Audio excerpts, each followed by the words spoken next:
is everybody? I'm Regina, and you are you. Welcome to Conversations with Regina, and it's so good to have you here today. Life is good. Life is very good. We've got a great show going on today. Mercy, Laura's back and Casey's here. And so we've got a full scope of things going on. So let's take care of the business and get started. So, here, let's do this one first. So, please subscribe to my channel and hit the notifications bell so you know when we're going to have a show, because you just never know what's going to pop up sporadically. And let's ring the bell, stay notified, and like the show. It's all good. And so we always like to keep growing this program. We like feedback, and so put in the chat what you think of the show, and or if you watch this after, please make comments. I always like to see who's watching and comment back to you, say hello. And so then let's keep moving here. And this is brought to you by Ray's Roast Coffee. I'm the sole proprietor. We've got some things going with that too for the show here in the future, but I'm still in the editing process. And so, God, the way my week has been going, I just don't know where I find the time to do anything. But so much of my efforts are just, out in the community, talking to people and being a person in this community and part of the community. And that all gets to be time consuming. Excuse me. Oh, dear. So anyway, with all of that being said, Ray's Roast, www.raysroast, roast.com and order some up. We're one of the finer coffees in Washington State, or so they tell me. I really have no idea because I don't get around enough coffee shops to compare. So this is just what people tell me. Anyway, without further ado, so I had the conversation unity and oh my God, I can't even think of it now.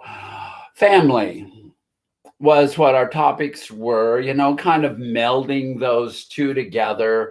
I mean, we've always got trauma. All of us have trauma in the family circle. And one of the things that I really want to talk about a little bit is how do we build a family that has support for us, and how to let the other ones who don't, and even though they might be blood, how painful it is to hang around with them and just kind of drop the rock, let it go. And there's no sense creating the trauma. So anyway, I hope to hear from my friends that are in the green room waiting. I'm going to bring Lara and Casey on, and rather than do one at a time, and I'm just going to bring them both on, and we're just going to sit around the table and chit chat. I think that's how it works best here to have a conversation with me, as we just do it. And let's see where this conversation takes us. I'm really looking forward to this. And so let's get to it. There we all are. Hi, ladies. Hello. Hello. It's good to see you, Miss Lara. Yeah, hi. It's great to see you too. Seeing everybody. I'm just looking at the comments as you were talking us in here, and it's great to be back. Well, good. And hi, Casey. Did you get your coffee? Yes, I did. I got it yesterday, and I am currently sampling some of the Queen's blend myself. It is a very delightful blend, and I enjoy it very much. Oh, good. I forgot to mention my cup of coffee. I'm doing a Sumatra coffee today. Ooh, the Sumatra. I bought mine at Safeways. It's a dark roast, and it's very bitter, and it's a bittersweet dark roast. To ship to Canada is just, it costs as much as the coffee does. Oh yeah. Well, I have to buy it on sale, so we shopped the sales like diligently, and while it went on sale a week ago, we bought like enough to last till like next March. I like my dark roast, so do you make a real dark roast? I would say so. Yeah. It's nice and oily, and it's pretty dark. Kind of like me. I'm pretty dark spirited. No. Hey, no. I'm gonna disagree with you 500%. Oh my. Casey. Well, good. I mean, I'm glad to see folks disagreeing with me on this one. No, but Casey, what did you call that roast that Ray sent you? That Ray's roast sent you? The Queen's blend. The Queen's blend. No, that doesn't sound too dark. Well, oh my gosh. There's Queen's Light, and then there's Queen's Dark. And I've always been kind of the dark queen around here. We used to kind of have a joke when I had the coffee shop going, because I used the Queen's Dark as my espresso blend. Oh. And then the other coffee shop, like 7 miles away, it was operated by a couple of guys, and I called that, and they wanted the same coffee, only roasted lighter. Oh yeah. What kind did you get, Casey? Dark or light? I believe Casey actually got a light roast. Yeah. A light roast? It's either medium or a light. So how would you describe the flavor of Regina's famous coffee? The Queen's roast. I actually don't have words to describe it. The flavor and the taste are, in my opinion, that much more superior than that of like Folgers or Maxwell House, that I don't really have words to describe it. And that's why I decided to buy more, because I love her coffee. So it's indescribably perfect. Yeah, exactly. Oh, that sounds like a sales pitch for you, Regina. Oh, my coffee. It's indescribably perfect. Her. So it's just a compliment to me. Yeah. It's a gift that she feels that way. Yeah. That's what I get out of it, as I get the gift of the way Casey feels about my coffee. So, yeah, we'll have to, Tim, I sent some of that, what Casey's drinking, down to Tim, or at least a version very similar to that. And he graded it out, and it graded fairly high. He said it graded real high for a blend. Oh yeah. coffees, and so he was pretty pleased with it, and I was pleased to hear Boda Leaf's reaction, because I think the boss man even got some. I sent him 8 ounces or something like that, and so they had a big tasting with everybody. That's the people that you work with to get the coffee? Right. Were you present when we did the coffee tour? Yeah, I remember when you had that fella and you were doing I don't know, did you go there or did you just you just had him on? Yeah, he was just walking around their facility. It was just Yeah, like it felt like we were in his shop. Yeah. I remember. No, I watched it. and I'm a good friend of his, or he's a good friend of mine, and so I sent him a little sample to as appreciation, get his feedback on it. Oh, so that's great. So he liked it. Yeah, I was pretty happy. So, should we get on with the topic? I know I sidetracked us way off from the. Oh, we're going to get off. I'm going to sidetrack us all day long. I've got too much to talk about. Oh my gosh! Well, no, I'll let you. Feel free. Go right ahead. Why don't you start us off then? Well, you guys were talking about that topic there. That's a great topic. The family and unity. Unity. How all the struggles that go along with each of us. And we could probably do 10 shows on that subject easily. Maybe 20.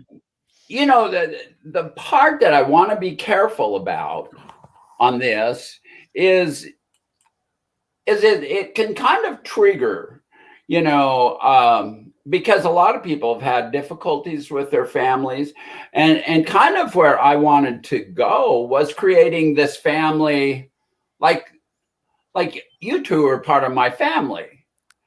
You're part of the conversation with Regina's family, and this is how we move on rather than loiter in those places where it's uncomfortable. Mm-hmm. But we need to have a unity. We need to have each other's back, regardless of whether we see things the same. We just need to have respect, and so we can vary in our opinions about stuff, but we need to have respect. And when things get serious, we need to be there for each other. That's family, in my opinion. Mm-hmm. And so, anyway, let her rip. Well, you're gonna don't pass the buck over to me, because I'll take it. I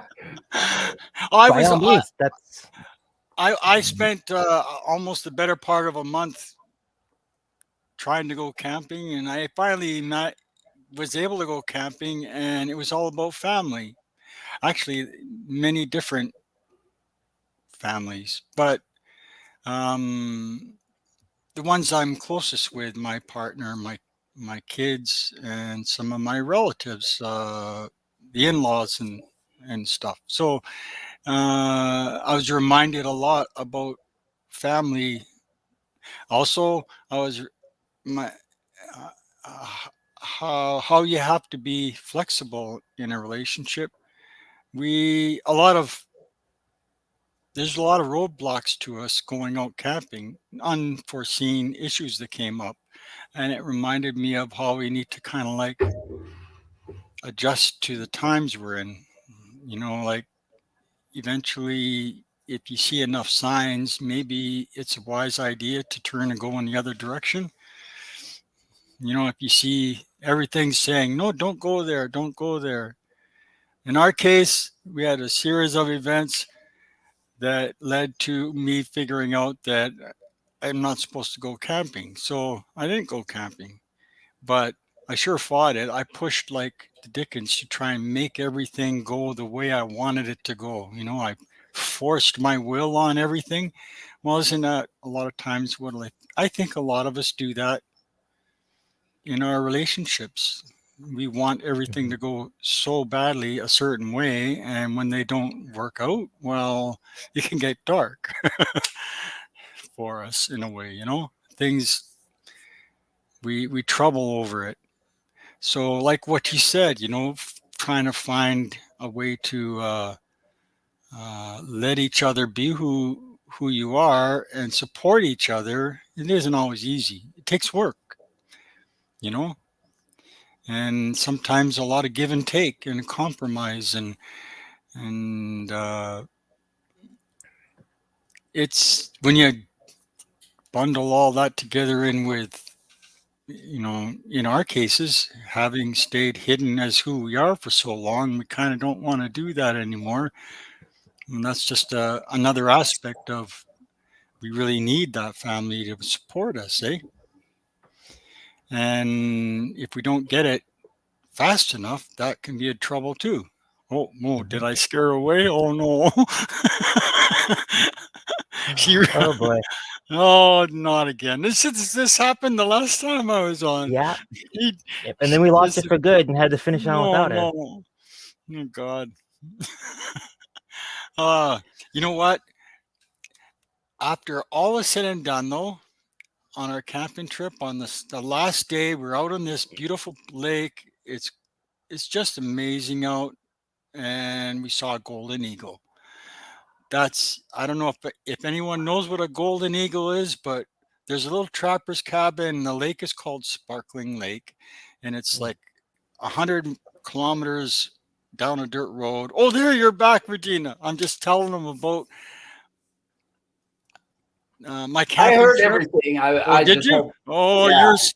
so we went to go and check out this trapper's cabin up there at the top of the end of this lake, and out of the bush right beside that cabin flew a great big golden eagle.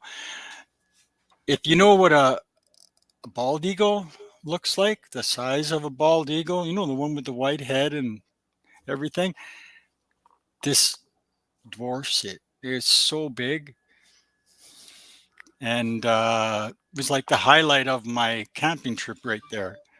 Oh, I gotta wow. play around with my camera and get myself centered a bit. There, I'm better. Okay, so you know, I was reminded of again, like I fuss and fret over so many things, but in the end, everything seems to work out when I let it, when I surrender to things and say, okay, I'm just gonna run with things today and let life flow and let myself breathe. And then we went up on the lake there and we had just an amazing time. And uh, well, I've got lots of stories I could share along the way here, but I don't know if this is really tying into your topic too much. Out there on the land, to me, I think of the land as we're all part of this family of Earth.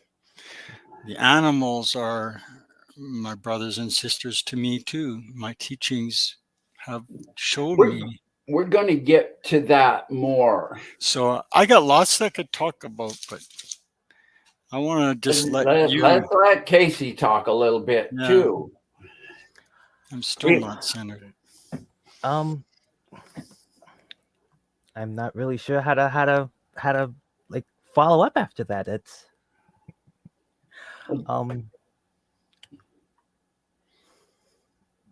I don't know. Family has always been one of those to me, but it's my family is well. I mean, a lot of people can say their families are dysfunctional. My family is as well, going all the way back. But like most of my family on both sides, they resent each other for this, that, or another reason, and lies spread to wedge people apart even more.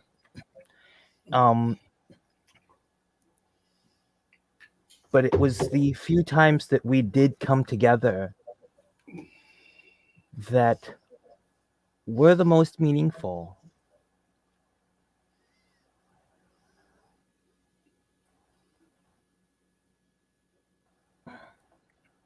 it reminded us that regardless of the obstacles that life threw at us,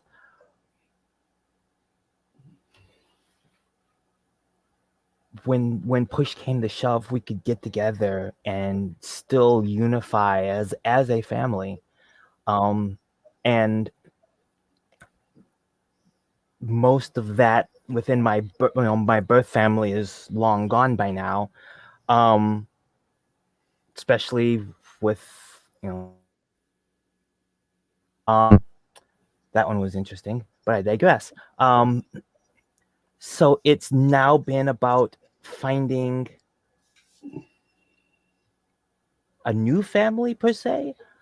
Not necessarily to replace the original family, but how I see it is the birth family was part of my first life, and this family is my second life.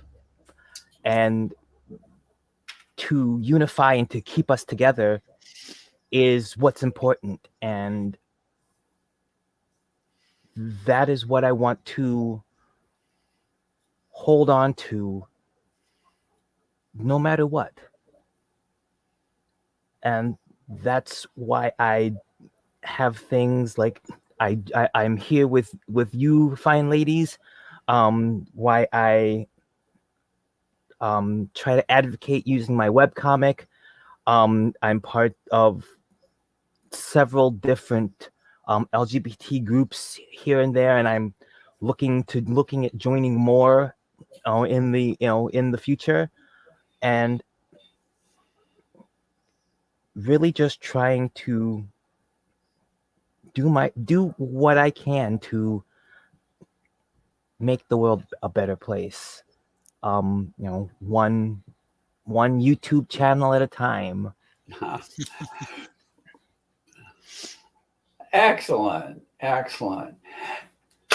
Thank you so much. Speaking about your comic, Christy and I were talking a little bit, chatting before the show, and with the new thumbnail that I put up this week, where it was just the top, our heads, she suggested maybe that you make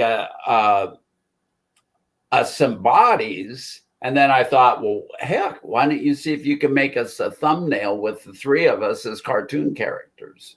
Absolutely. I will definitely look into that.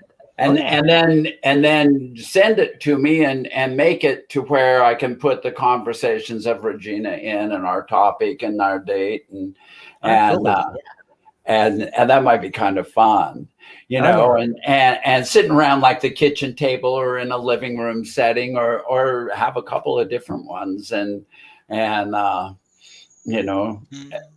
slumber party or whatever the heck. I'm really liking this idea. A caricatures of us all. Yeah. I already have characters built up for both of you in the comic. And anybody who has been keeping up with it, I've got most of chapter 8 published and out, and I think most of it has been released. And the title of one of the pages is called, and I changed names, but I kind of kept them somewhat close. So really the only people who really know are those who I've told. Anyone out in the random wilds, we'll see the comic and see names, and they'll just think that they're random names that I've they are. I took and randomly generated names and then picked ones. So like yours is Lana. So you see how I kept that's mine. And then, yours is Rosie. Rosie. I titled this one specific one Heart to Heart with Rosie. Oh dear. I like that. Yeah. So it's I haven't gone and check out your you're working a little while. I've just been really busy over the summer, so I got away from going online and looking at things. So I got to go check this out now. Oh no, it's fine. Whenever you get to it, Oh it'll yeah. be there, so it's not going anywhere. Hey, that's amazing. That's awesome.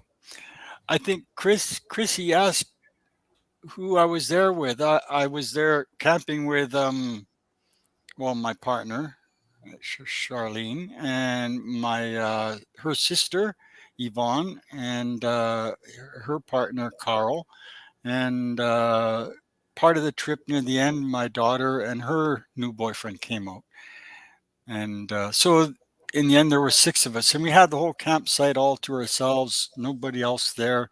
Usually, there's some people there during the summer, but it's pretty far out in the boonies, so we don't. You only really hard line campers go there. Even You're only 100 kilometers away from well, it's 100 kilometers down a dirt road. It's 200 kilometers from Thunder Bay, Oh, where I live. you said So something it's about 100 kilometers, and I was thinking, God, you're only 75 miles back away no, from home. no, that's like around the corner if it was only that close. Yeah, that's what I was thinking. Well, yeah, it's almost a Great White North, 200 kilometers. Yeah, You're up there well, in polar bear country. we're on the edge of caribou country. Actually, Oh, really? Yeminar sends people up to go and You- study the caribou herds, Uh-huh. and they leave from our campsite and travel north up the lake and So is through that mountain caribou or Arctic caribou? mountain. I don't know. They're caribou. There's a small herd of mountain caribou that lives here in Washington State Oh yeah. and northern Idaho, right on the Canadian border. It was almost extinct the last I checked into it, but Well, there's like a lot of herds north of the place I go camping, but they're most southern. Like I guess you would, they're the Arctic ones, but they wow, have a large range, yeah, and they're pretty far from the North huh. Range, but where we are is sort of at the southern tip of it. So let's go through the comments here and see what else. Christy is saying that I think a dysfunctional or somewhat dysfunctional family is normal. Amen to that. You know, I don't think I learned much of anything about love or relationships from my birth family. And Simone is here. Hi, Simone. Urban Dictionary meaning of family, a group of people who love each other no matter what happens. I love that. How about that? Unconditional love. That's what that sounds like to me, Simone. And you're absolutely right. And to touch on what Casey was saying, I would have to agree with you.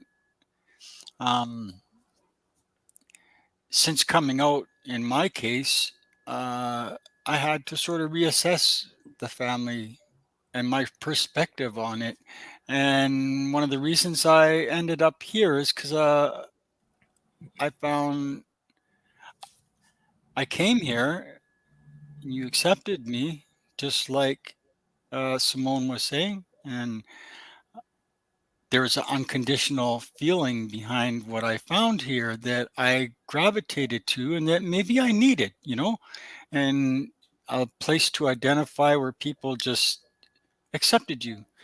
And I mean, I have found that in my community, in other circles. I've a lot of little circles of family happening now in my life. And I like what you were saying, Casey. You're sort of opening the door to other places. And, when we find a place where our hearts are free and others are want to be a part of our lives, I think we need to pay attention to that. Yeah. Yeah. Here's Hello, part of my Gracie. family. Gracie's here. Hello, Gracie. And oh wow. Well, good. I saw LaSoie here too, and I don't know if she's still here and Sarah was here briefly. She just was checking in. And Simone's here, Christy's here. Oh gosh, everybody's being quiet. So here we go. I had a story about a golden eagle. We was driving by back when I was still working in fisheries up in the mountains, and I saw the deer carcass laying in and we drove by at 35, 40 miles an hour, and there was this big ass bird there. I swear to God, it was like waist high sitting there. And it was so big. And I hit the brakes of the truck, and of course it took me a while to slow down. We turned around, drove back by, and of course it was gone. But God, we had told stories for days, talked for days about that bird. And I was, because over in Boise, they've got a rescue center for eagles, and they'll get like harpy eagles and really big eagles in there. And I was going, God, one of them escaped, and here it is in Northeast Oregon, munching on a damn deer carcass.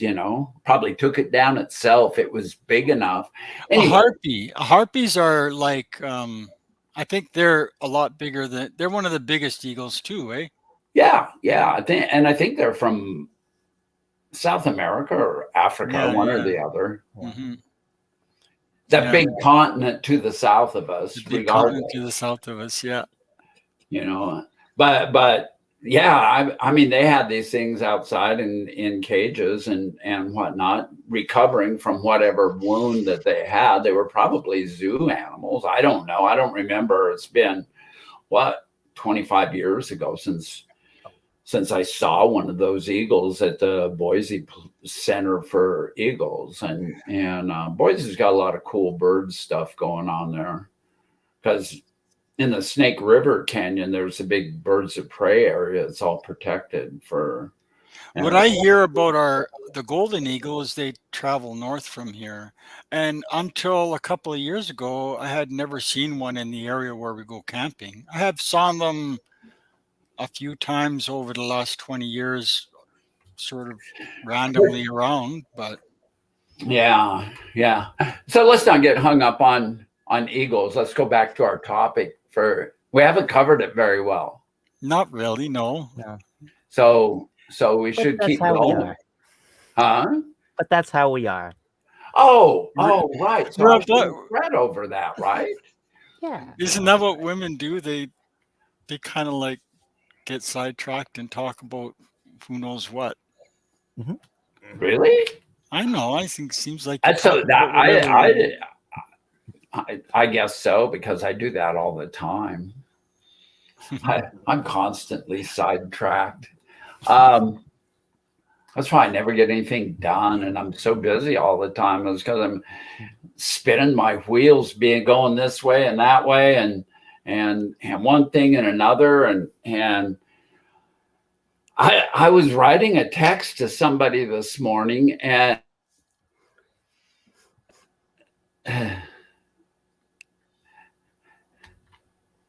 oh, you got busted here. I got busted? No, that's not what women do. They don't get sidetracked because they're a woman. Well, I don't mean it that way. I mean, I went to go and visit a girlfriend of mine, and she was getting her car fixed, and I never know what we're going to talk about. That was just yesterday. And so I went to have a coffee with her, and I don't think I talked about anything that I originally thought I wanted to share, but we talked for 3 hours. That's the story of my life. Man, I would go out and run into somebody, and an hour later, I go, God, I'm tired of standing here. I got to get moving again. I got stuff to do. I'm on my way someplace. I actually had a conversation with my mechanic yesterday. my God. Oh yeah. You know, I've seldom have real conversations with him. We're just always going so fast. God, I went to pick my car up and it was after closing time, and I actually had a chance to sit and talk to him. That was nice. But, you know, dang, it's nice being a purveyor of coffee too. Trust me. Trust me. My mechanic and I are very close. Did you pick out a reading for us that kind of I fits did into pick this? out a reading, and it's really pretty unique. It's different than anything I've done before. Oh, really? Oh, cool. Yes. So, are we ready for a reading? Well, By all means. maybe it'll get us on track. It doesn't really have anything to do about. Well, it does a little bit. So this is from Braiding Sweetgrass, which is a book by a First Nations woman, and she's also a botanist. And so it's interesting. I've really enjoyed reading on it. And so when we were talking here before you left, and I mentioned Sky Woman, this was where I got that. Oh yeah. So in the old times, when people's lives were so directly tied to the land, it was easy to know the world as gift. When fall came, the skies would darken with flocks of geese honking, "Here we are." It reminds the people of the creation story when the geese came to save Sky Woman. The people are hungry, winter is coming, and the geese fill the marshes with food. It is a gift, and the people receive it with thanksgiving, love, and respect. But when the food does not come from a flock in the sky, when you don't feel the warm feathers in your cool hand and know that a life has been given for yours, when there is no gratitude in return, that food may not satisfy. It may leave the spirit hungry while the belly is full. Something is broken when the food comes on a styrofoam tray wrapped in slippery plastic. A carcass of a being whose only chance at life was a cramped cage. That is not a gift of life. It is a theft. How in the modern world can we find our way to understand the earth as a gift again?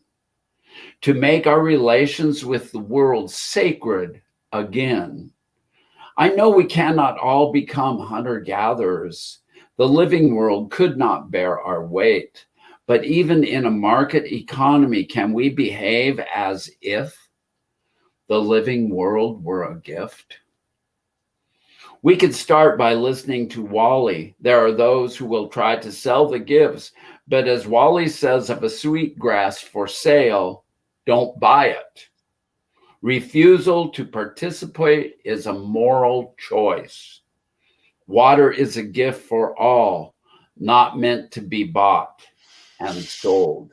Don't buy it. When food has been wrenched from the earth, depleting relatives in the name of higher yields, don't buy it. In material fact, strawberries belong only to themselves. The exchange relationships we choose determine whether we share them as a common gift or sell them as a private commodity. A great deal rests on that choice.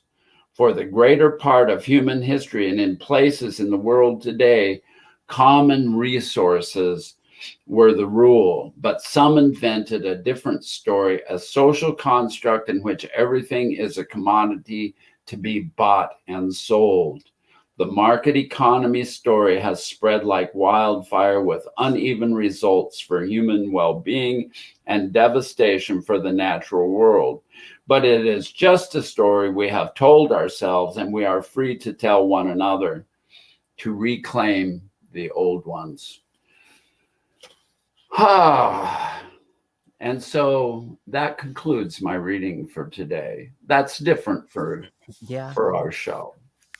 That's very different from what you've been sharing for sure. So I've been into this gifting thing, and part of it is you receive, and we kind of got caught up in the receiving of the gifts, and I've been struggling with this because the reason I got into this is because I wanted to be able to give more. You know, it seems like I spend most of my time giving. I give time here. I give time later on this evening. But I love to give a gift, you know, and so that whole thing about everything that we receive from the earth is a gift. You know, this moment in time that we spend together,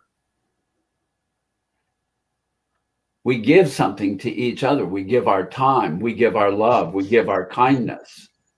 Mm-hmm. You know, those are gifts. These are things that we can still give, whether we have very much or not. This is what abundance and prosperity is when we can share time with people and receive those gifts of gratitude, respect. And this gets back to the family. You know, our family, the ones that we are close to, the community of conversations with Regina, it's a gift. You know, it's a gift that I receive and I give back. It's a gift that you receive and you give back.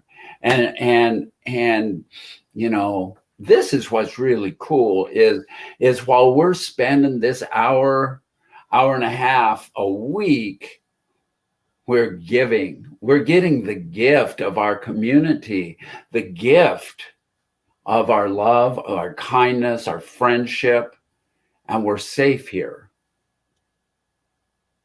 And that's what that reading meant to me is the times that we share with people we love is a gift. And that's kind of what I wanted the show to be about today is the love that we share with each other in the chat room and sometimes I think I overuse the word love and so insert kindness, you know. Let's be kind to one another. But I can't water it down more than that because it really comes from my heart. You know, oh my stars, I could get emotional. I could get you know, I'm passionate about this. And I mean this is what makes my spirituality grow. Is these communities where there's a free exchange of love and compassion, of kindness. So I'll shut up and let you guys talk about that. I mean, because this, after all, is a conversation with me. It's not just me talking. You want to go ahead, Casey? No, go ahead. You first. I love the reading.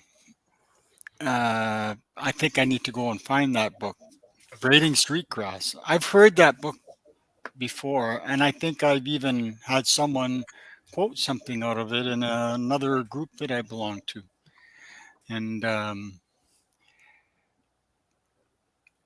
it's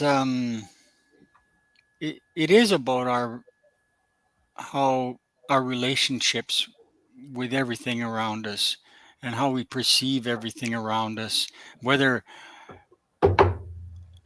how do we value things. You know, if we put this world has created a situation where we want to put a dollar value on something, it becomes a commodity. You talked about that in the reading. it takes away from the human nature of life itself when we do that. I was listening to my partner was watching a movie the other day where the 9/11 story was the theme, and in that there was a lot of litigation and things that were coming after, people wanting to sue other people and all these different things going on, and they were wanting to put a they were looking for someone to help. The government was looking for someone in this movie to help them put a value on people's life for the sake of what happened. And I didn't watch the movie, but my opinion about that is you can't put a value like that.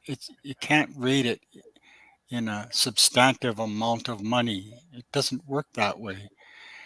For me, my understanding of value is what I put into something with my heart. It has nothing to do with money, and yet it has everything to do with how I value things, how I value life. So for me, you know, uh, I don't even know when I started to open my heart to appreciate uh, the sweetgrass, the braid of sweetgrass that that book is based on, and what it teaches, what it's teaching us. Um, all the things that you wrote about, you read about in that reading, uh, I thought of as commodities, but I don't think of any of them as commodities. To me, they're not at all. I've come to feel them in a totally different way over the course of my life. I've turned away from that kind of thinking to a more indigenous minded way of looking at the world, and found myself fitting into that world because it feels right in my heart. My spirit likes that. It finds connection with it. My spirit finds a sense of family with those birds that we were talking about, a sense of family with the trees and all those things, the animals that the world seems to want to view as a commodity. It really puts a different perspective on the whole world for me. And it also reminds me of how small we are in this world.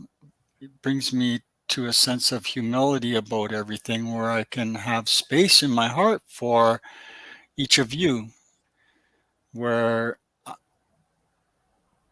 everyone in the chats here in this group, I might not always, I say things off the top of my head sometimes and don't think. I might hurt people's feelings, but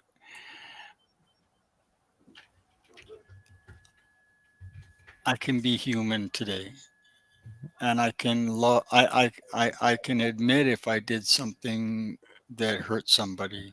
If I didn't get something right, I'm able to learn because I view the world in a way today that allows me to be human and allows me to grow from my mistakes.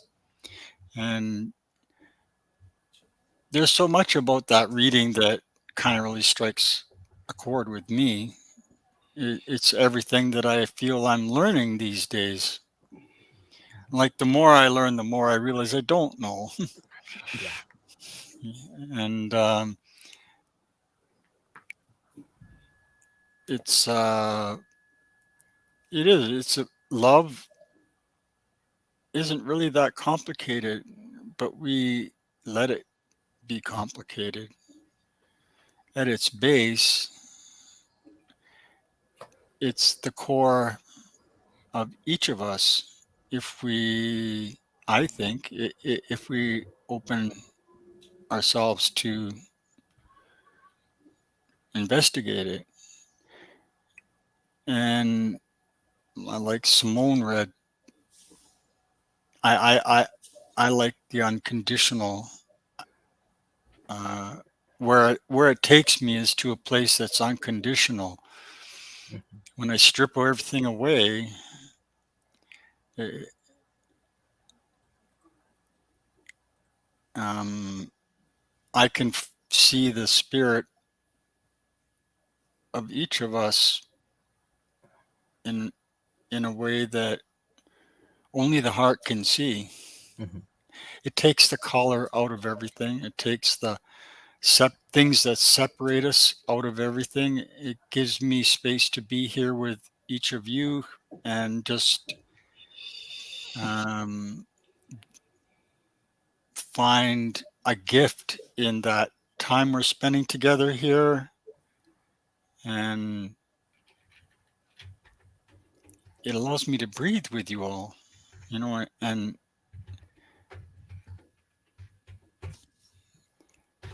all of that at the same time. It can be quite unnerving in a way because we're fighting a world that doesn't see life that way. No, I don't know. That's sort of my thoughts about the reading and about what you shared, and yeah, Cool. Cool. Well, let's give Casey a chance to yeah. fire away there. Like you said, it was definitely a different reading.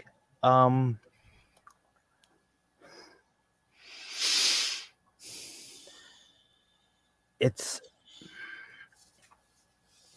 the whole concept of unity is also not really a very difficult concept, but society has driven us to believe that if person A doesn't think how we think, then they're wrong. And it's those very core beliefs that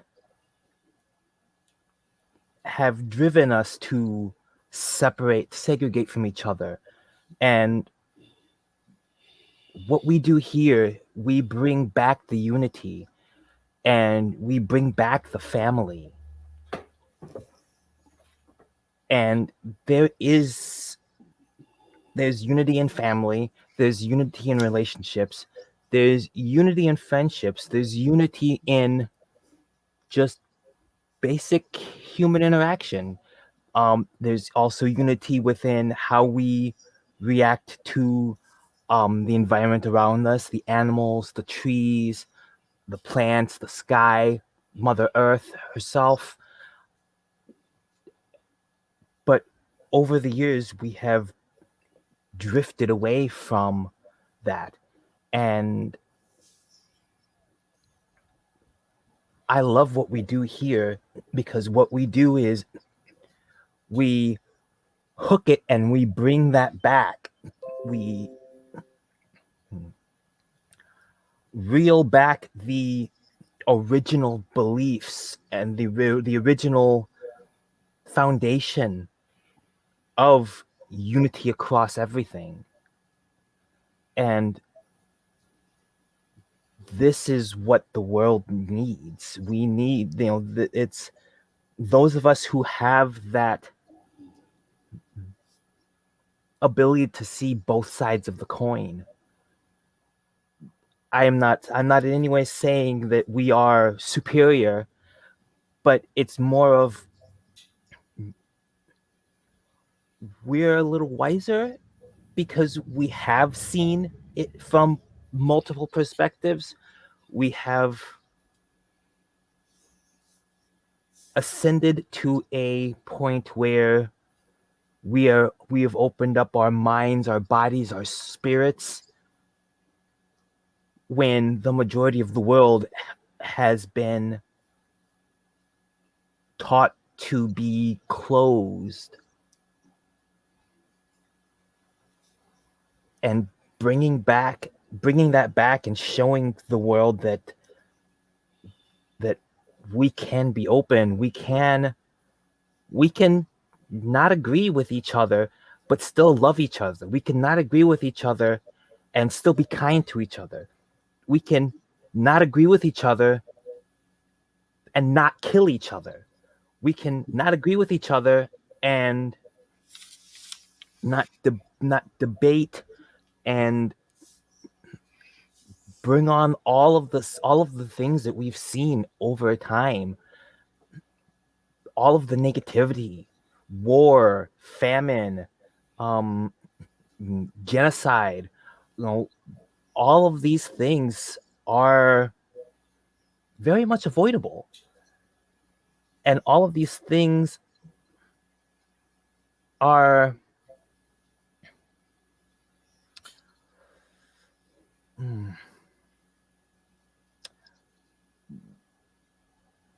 all of these things can come back to that core foundation of love and unity, which is what we are doing here.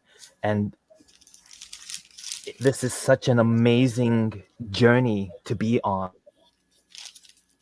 Thrilled to be here to give my thoughts and perspectives on love, unity, family, and all of the various things.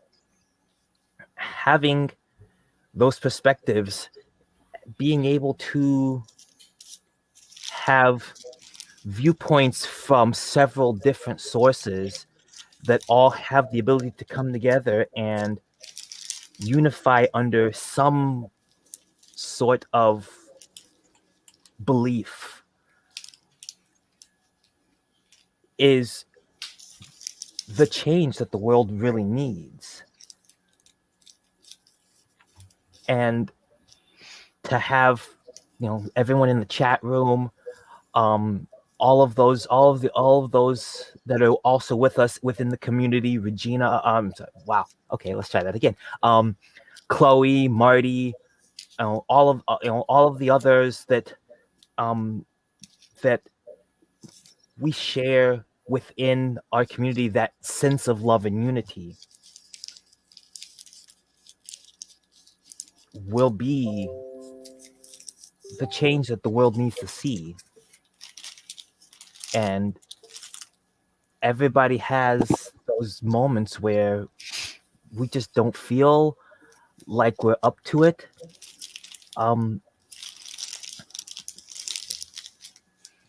But by coming together and having these conversations, being able to give and receive that love and kindness that you were talking about, Regina,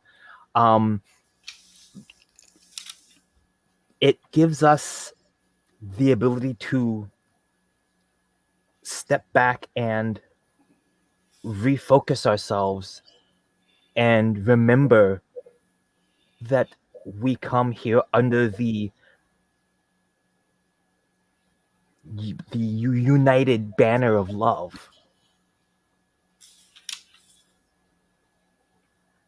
I don't know if I think I just went off on some random tangent. I'm not exactly sure where I was, but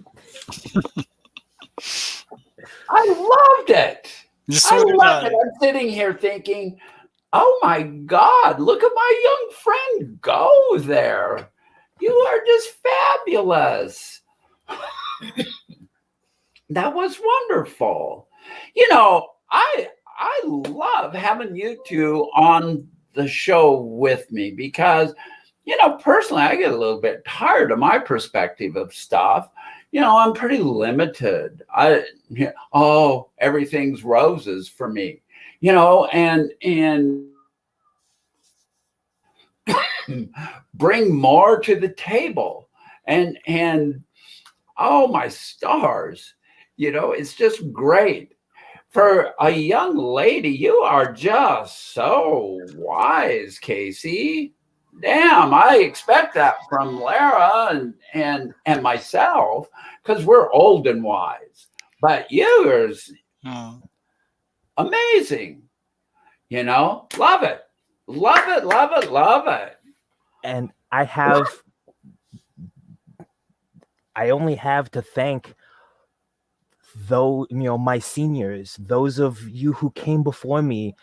I draw upon your wisdom, and I take the little bits of wisdom and from everybody who I interact with, and I bring it together. So it makes me sound, much wiser, but all I'm doing is just taking all the little bits from everybody I encounter.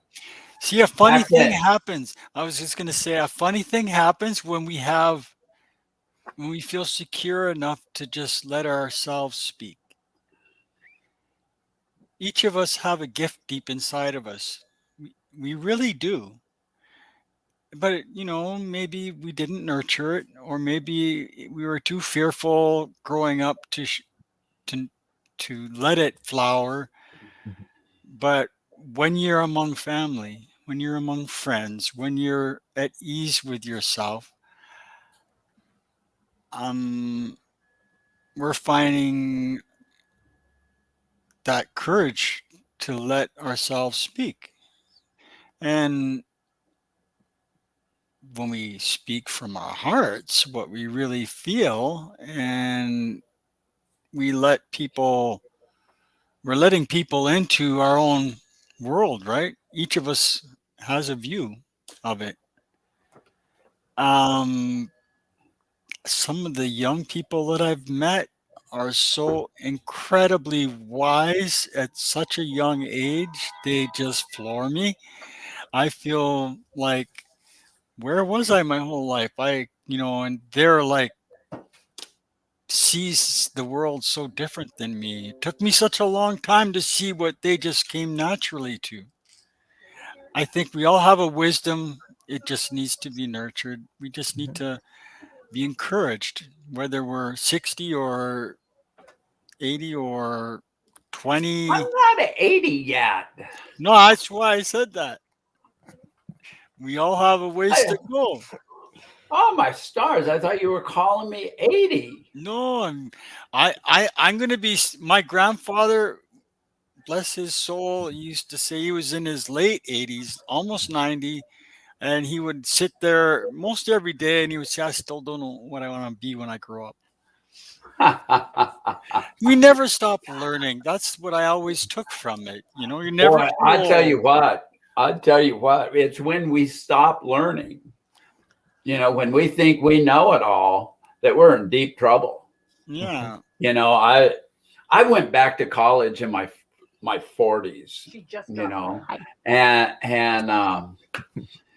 gosh, it opened up the doors for me to learn again. And oh my stars, it was just so great. It was just so great. And I've never been able to shut those doors since. It's just, I'm just like a sponge when it comes to things I don't know. But excuse me. Oh my gosh. So anyway, another aspect of all this is, us learning to listen to each other. We're often so busy going like this now. You get a chance to listen. When we're in this group of 3 here, we can listen to each other. That's what happens when I'm in this circle, at a sharing circle. I was shocked at how I didn't even know how to listen. I thought I was a good listener. I thought I could listen like the best of people.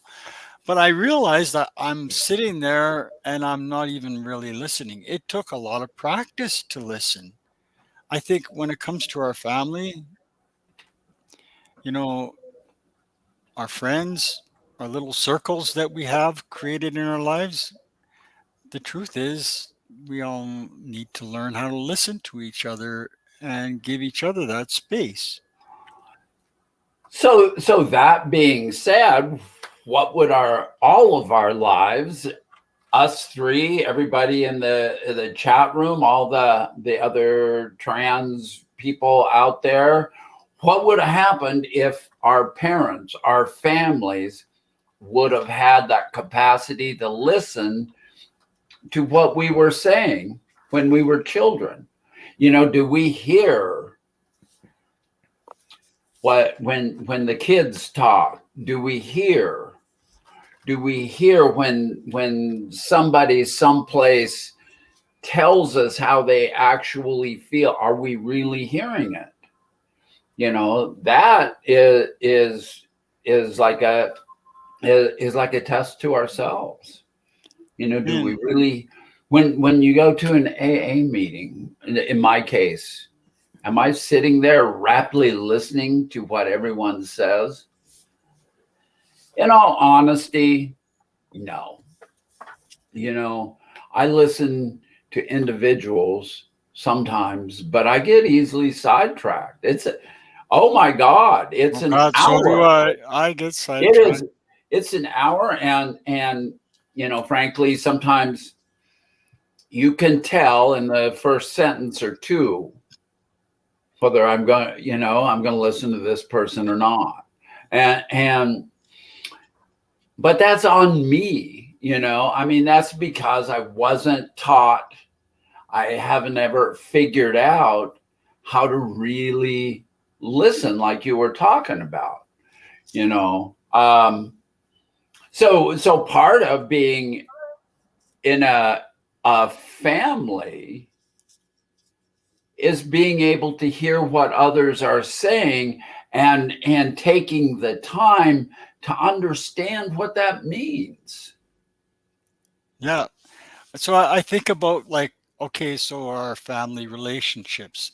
So before I actually came out, I remember thinking, oh God, the fears were almost insurmountable. The world's going to end. I'm going to lose every member of my family. And I walked through that fear somehow, and I started to let the family in and let them know. And each one of those little steps was like, was it was was really emotional and terrifying. At the same time, I knew I had to take those steps, and I really hoped that the family would come with me.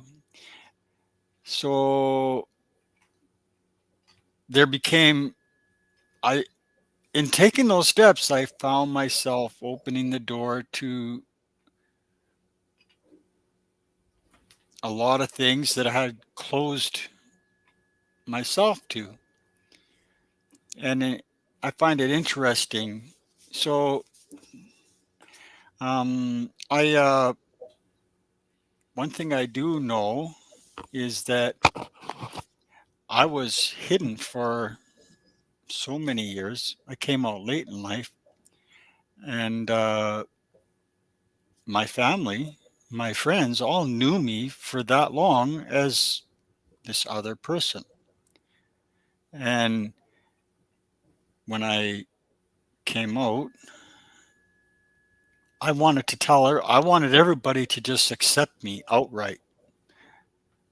I mean, I was willing to give time for it,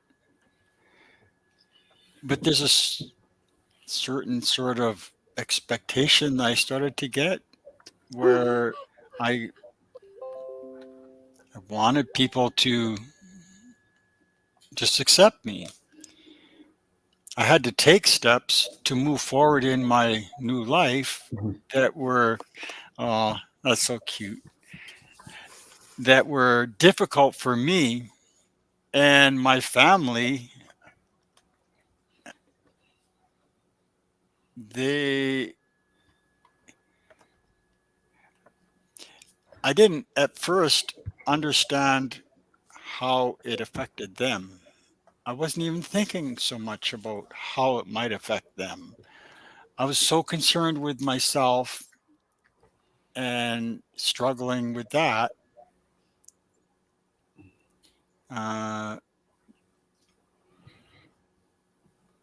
it was hard to put myself in their shoes and say, well, I heard things like in my early days after coming out that you have to take care of yourself. And I agree. It's 100%. We have to take care of ourselves. And the family, we would like them to come along with us. But they're going to take the way, what I'm really trying to get into here is that I spent 55 years denying myself, and then I came out. And now I have a family who I just told it took me 3 years to come out to in stages to my family and my closer friends and and then my workplace and everybody. And in each of those cases, I needed to realize it it's not really realistic to put a time frame on them for how long they need to adjust or accept. They may never accept, they may never adjust, but it's not really my I don't I don't have any say on whether they adjust or accept or love me or want to be included in my family, my circle. And one of the things I asked myself was, how long is long enough to wait? I even talked to my counselor, you know, 6 months, 3 months, one day. The truth of it is, it's none of your damn business how long Yeah. it takes somebody else to accept. Well, yeah. You So, know, I mean, that's where we're so arrogant, I think, at times, yeah. is thinking that, oh, this is what I'm doing today, and you need to accept this. But we don't give them the opportunity, and some of them will never accept, and that's none of our business. You know what? That's on them. We talk about acceptance. We try to preach about acceptance, and we try to accept, but we don't always. Yeah. You know, and it was in the rooms where we talk about acceptance so much that I was the least accepted. That's where I've had the most trouble here. And so do we really listen? I mean, it's all of these communication skills that we're supposed to have. But do we really communicate how we feel? You know, I mean, I'm with you. I've waited a long time stuffing until I didn't even know what all I had stuffed. Yeah. You know, there's all these memories in the back of my head that I kept stuffing, and then when it came out, it just came out. I didn't have time to think about it. One day, I'm that one person. 8 months later, that other person's never been seen again. Yeah. I've had friends like that. And I've had friends who came out of the woodwork that heard that I came out and wanted to just let me know that it didn't change how they viewed me, that they supported me.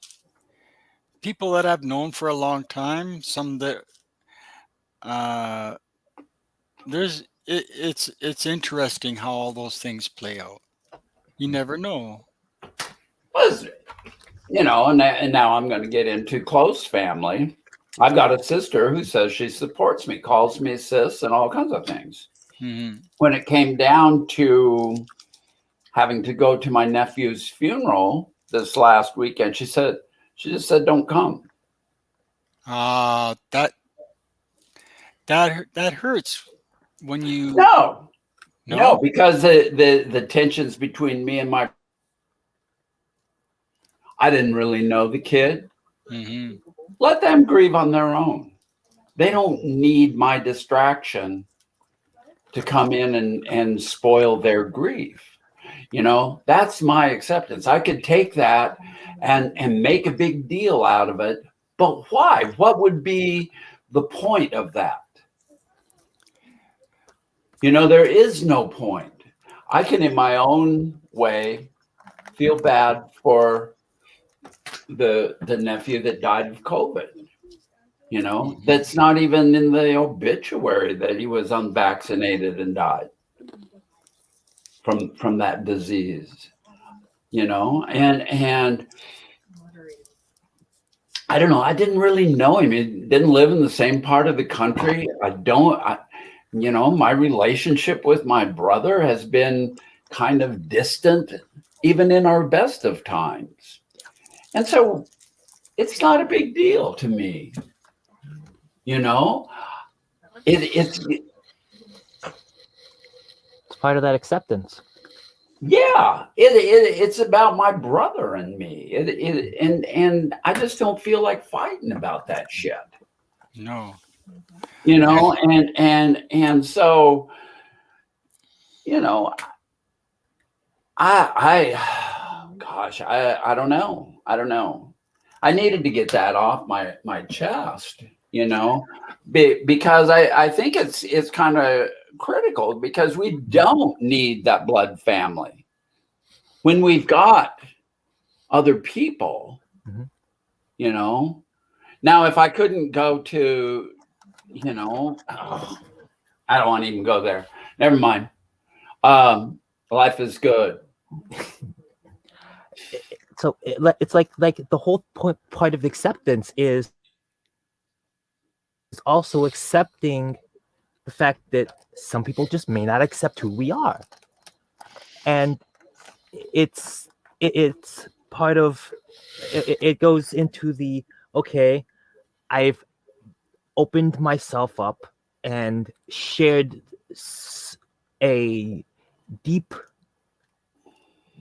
personal thought with you, and now you're giving me your reaction, and I am going to accept the fact that we just don't see eye to eye. So it's okay, it's been it's been great, and we go our separate ways. And then as far as the family bit, it's hi, could you not chew in my ear? Thank you. um it's and while you were talking about that, I was thinking about the metaphor in my head, and it's like one of those Venn diagrams with all the circles on it, where you're relating things to each other.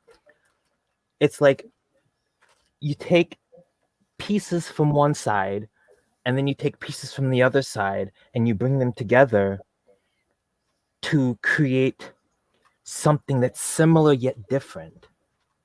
You've got the people who accept you from your birth family. You've got people who accept you from other families that you've encountered and created throughout your life, and you've taken them. Okay, let me try this again.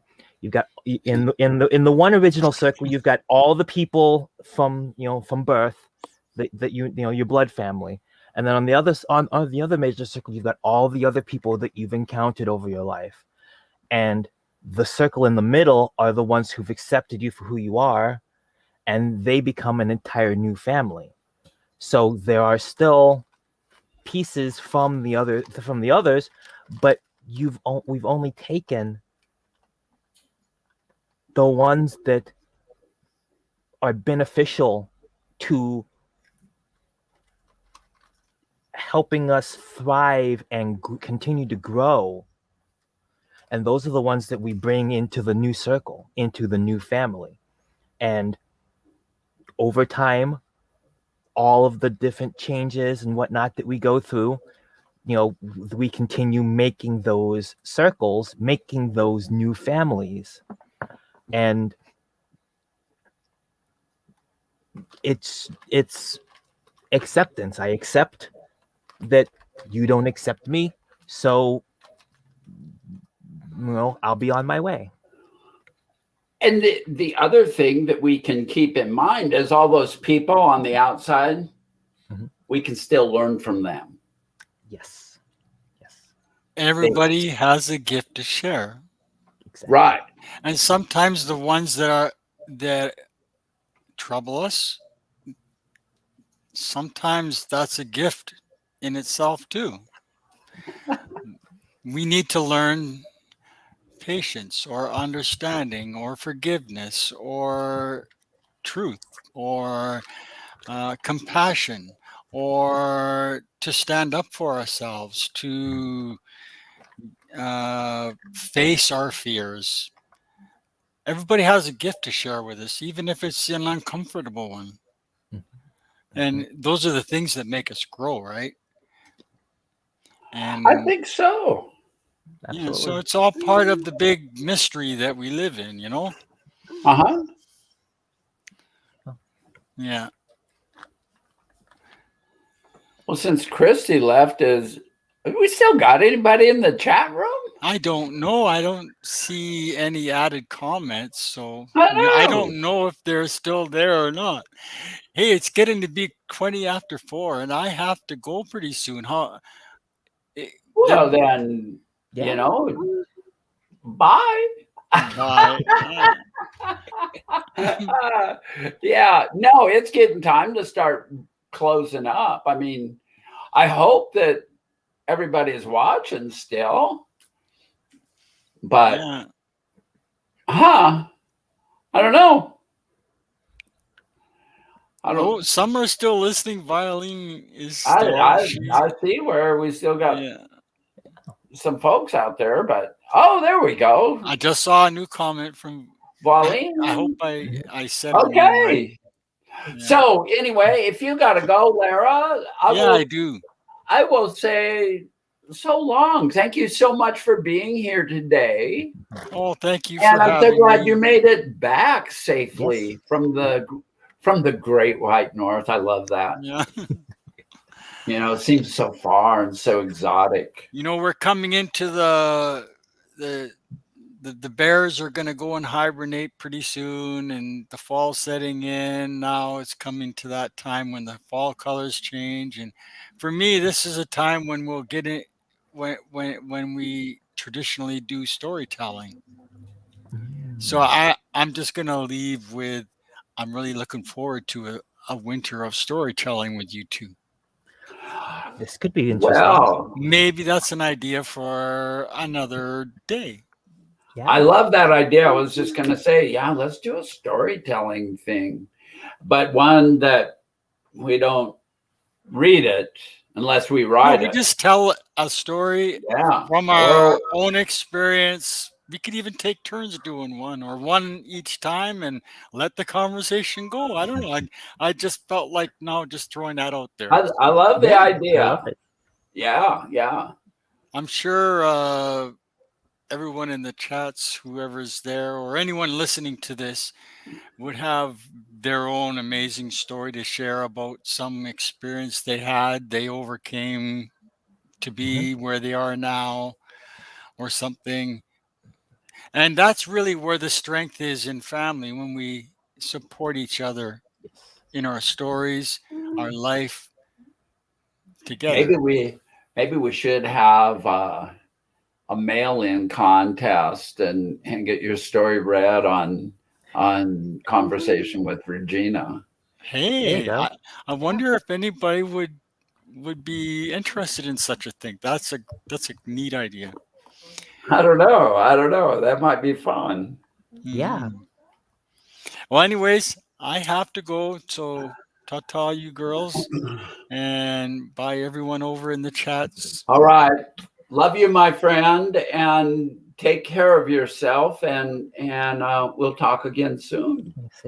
And if not, if not before, we'll see you next week. Yeah. Okay. Bye-bye.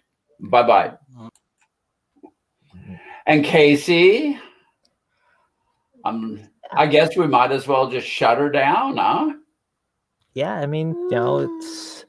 Well, getting to be around that time, and life yeah. must continue. Well, I sure appreciate you being here as well, and your. I love it. I love it.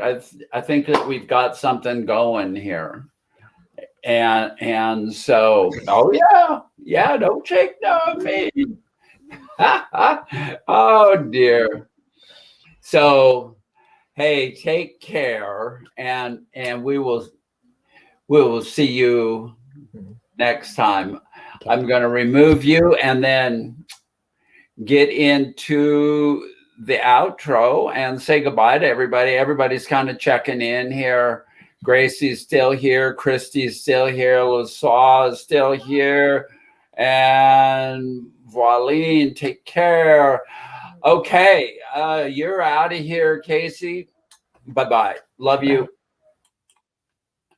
And here we are. It's the end of our hour and a half. And thank you all for staying. It kind of shook me up. We weren't getting many comments, but interesting. I enjoyed our talks today, and life is very good. Life is very good. So I'm going to play the outro, and we'll see you next week, I hope. Take care, each and every one. Love to all, and bye-bye.